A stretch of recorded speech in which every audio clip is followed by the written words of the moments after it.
Hi friends, ಇವತ್ತು ನಿಂಬೆಹಣ್ಣು ಚಿತ್ರಾನ್ನ ಯಾವ ಥರ ಮಾಡೋದು ಅಂತ ತೋರಿಸ್ಕೊಡ್ತೀನಿ. ನೋಡಿ, ಇಲ್ಲಿ ನಾನು ಈರುಳ್ಳಿ, ಮೆಣಸಿನ್ಕಾಯಿ ತೊಗೊಂಡಿದ್ದೀನಿ, ಒಂದು ನಿಂಬೆಹಣ್ಣು ತೊಗೊಂಡಿದ್ದೀನಿ, ಮತ್ತು ಕಡಲೆ ಬೀಜ ಮತ್ತು ಕರ್ಬೇವಿನ ಸೊಪ್ಪು. ಇದು ಕಡಲೆ ಬೀಜ ಮನೇಲೇ ಬೆಳೆದಿರೋದು ಫ್ರೆಂಡ್ಸ್, ಅದಕ್ಕೋಸ್ಕರ ಆ ಥರ ಇದೆ. ಮತ್ತು ಎಣ್ಣೆ ಮತ್ತು ರುಚಿಗುಪ್ಪು.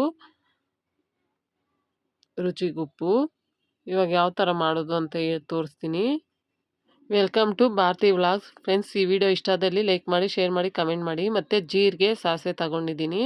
ನೋಡಿ, ಇವಾಗ ನಾನೊಂದು 4 ಟೇಬಲ್ ಸ್ಪೂನಷ್ಟು ಆಯಿಲ್ ತಗೊಂಡಿದ್ದೀನಿ. ಇದಕ್ಕೆ ಸ್ವಲ್ಪ ಆಯಿಲ್ ಜಾಸ್ತಿನೇ ಬೇಕು. ಮತ್ತು ಆಯಿಲ್ ಬಿಸಿ ಆದಮೇಲೆ ನಾನು ಸಾಸಿವೆ ಹಾಕ್ಕೊತಾ ಇದ್ದೀನಿ. ನೋಡಿ, ಸಾಸಿವೆ ಚಿಟ್ಪಟ ಅಂದಮೇಲೆ ಇವಾಗ ನಾನು ಕರ್ಬೇವಿನ ಸೊಪ್ಪು ಮತ್ತು ಕಡಲೆ ಬೀಜ ಹಾಕ್ಕೊತಾ ಇದ್ದೀನಿ. ಇದನ್ನು ಚೆನ್ನಾಗಿ ಫ್ರೈ ಮಾಡ್ಕೊಬೇಕಾಗತ್ತೆ. ಬ್ಯಾಕ್ ಸೈಡು ಗಾಡಿಗಳು ಓಡಾಡ್ತಾ ಇದ್ದಾವೆ ಫ್ರೆಂಡ್ಸ್, ಏನು ಅನ್ಕೊಬೇಡಿ.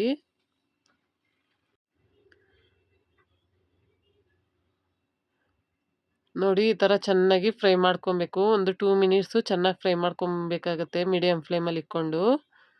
ನೋಡಿ, ಕಡಲೆ ಬೀಜ ಎಲ್ಲ ಚೆನ್ನಾಗಿ ಹುರ್ಕೊಬೇಕು ಎಣ್ಣೆಲಿ. ಇವಾಗ ಚಿಕ್ಕದಾಗಿ ಕಟ್ ಮಾಡಿರೋ ಈರುಳ್ಳಿನ ಹಾಕ್ಕೊಂಡಿದ್ದೀನಿ. ನಾನು ಇಲ್ಲಿ 2 ಈರುಳ್ಳಿನ ತಗೊಂಡಿದ್ದೀನಿ. ಇದನ್ನು ಚೆನ್ನಾಗಿ ಫ್ರೈ ಮಾಡ್ಕೊಬೇಕಾಗತ್ತೆ. ಮತ್ತು ಇವಾಗ ನಾನು ಜೀರಿಗೆ ಕೂಡ ಹಾಕ್ಕೊತಾ ಇದ್ದೀನಿ. ಹಾಕ್ಕೊಂಡು ಇವು ಎರಡೂ ಚೆನ್ನಾಗಿ ಫ್ರೈ ಮಾಡ್ಕೊಬೇಕು. ಜೀರಿಗೆ ಹಾಕ್ಕೊಳ್ಳೋದ್ರಿಂದ ಟೇಸ್ಟ್ ತುಂಬ ಚೆನ್ನಾಗಿರುತ್ತೆ ಫ್ರೆಂಡ್ಸ್. ನೀವು ಕೂಡ ಒಂದ್ಸರಿ ಟ್ರೈ ಮಾಡಿ ನೋಡಿ.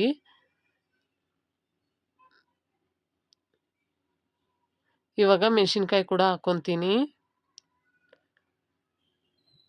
ನಿಮಗೆ ಎಷ್ಟು ಖಾರ ಬೇಕೋ ಅಷ್ಟು ಮೆಣಸಿನ್ಕಾಯಿ ಹಾಕ್ಕೊಳ್ಳಿ. ಇದನ್ನು ಚೆನ್ನಾಗಿ ಫ್ರೈ ಮಾಡ್ಕೊಬೇಕಾಗತ್ತೆ.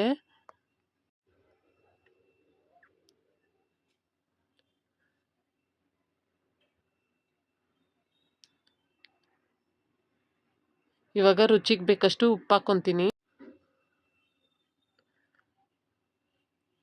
ಉಪ್ಪು ಹಾಕ್ಕೊಂಡು ನಾನು ಅದನ್ನು ಕೂಡ ಚೆನ್ನಾಗಿ ಮಿಕ್ಸ್ ಮಾಡ್ಕೊತೀನಿ.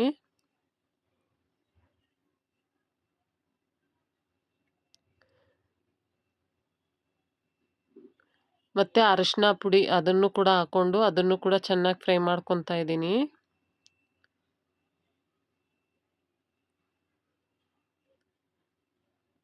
ಇದೆಲ್ಲ ಚೆನ್ನಾಗಿ ಎಣ್ಣೆಯಲ್ಲಿ ಫ್ರೈ ಆಗಬೇಕು. ನೋಡಿ, ಇವಾಗ ಚೆನ್ನಾಗಿ ಫ್ರೈ ಆಗಿದೆ. ಇವಾಗ ನಾನು ಸ್ಟವ್ ಆಫ್ ಮಾಡಿಕೊಂಡು, ನೋಡಿ ಇಲ್ಲಿ ನಾನು ನಿಂಬೆಹಣ್ಣನ್ನ ತಗೊಂಡಿದ್ದೀನಿ. ನಾನು ಇವಾಗ ನಿಂಬೆಹಣ್ಣು ರಸನ ಆ ಗೊಜ್ಜುಲಿ ಹಾಕ್ಕೊತೀನಿ. ನೋಡಿ ಎಷ್ಟು ಬೀಜ ಇದೆ ನಿಂಬೆಹಣ್ಣಲ್ಲಿ ಅಂತ ನೋಡ್ತಾ ಇರ್ಬೋದು. ಹಾಕ್ಕೊಂಡು ಇವಾಗ ಚೆನ್ನಾಗಿ ಮಿಕ್ಸ್ ಮಾಡ್ಕೊತೀನಿ.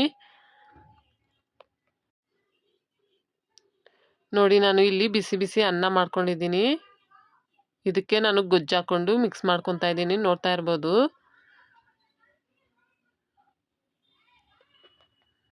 ನೋಡಿ ಫ್ರೆಂಡ್ಸ್, ಎಷ್ಟು ಚೆನ್ನಾಗಿ ಬಂದಿದೆ ಅಂತ ನೋಡ್ತಾ ಇರ್ಬೋದು. ಈ ವಿಡಿಯೋ ಇಷ್ಟ ಆದಲ್ಲಿ ಒಂದು ಲೈಕ್ ಮಾಡಿ, ಶೇರ್ ಮಾಡಿ, ಕಮೆಂಟ್ ಮಾಡಿ, ಪ್ಲೀಸ್ ಸಬ್ಸ್ಕ್ರೈಬ್ ಮಾಡ್ಕೊಳ್ಳಿ. Okay, bye friends.